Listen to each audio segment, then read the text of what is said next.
G'day folks. Time to get rid of the little tractor. Little Special K here we've had for 2 years. This thing is old, 30 plus years old.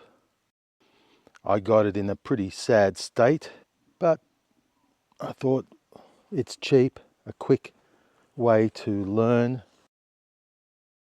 the limitations of small tractors. It's done well. The bumper bar's fallen off now, but there was a bumper bar on there that I was using to push trees over.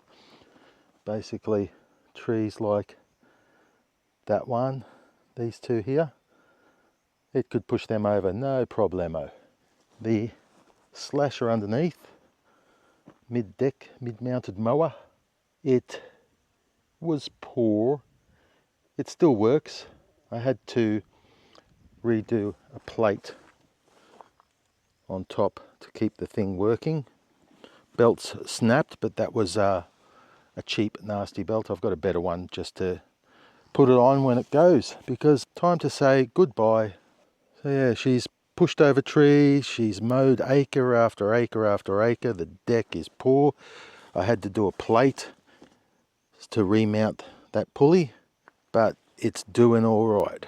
It's a very old tractor.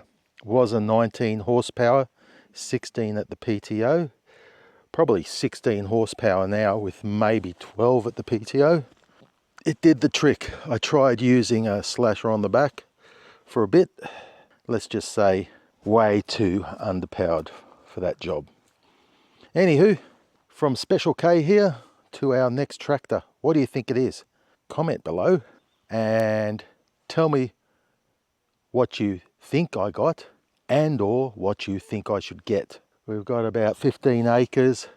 I've got a dam down there that needs to be dug out, dam wall rebuilt. We've got lots of rocks to dig out of the ground. We've got lots of trees to pile up, stumps to pull out. Here's one here already. That was with little Special K there, did that one. That's not bad.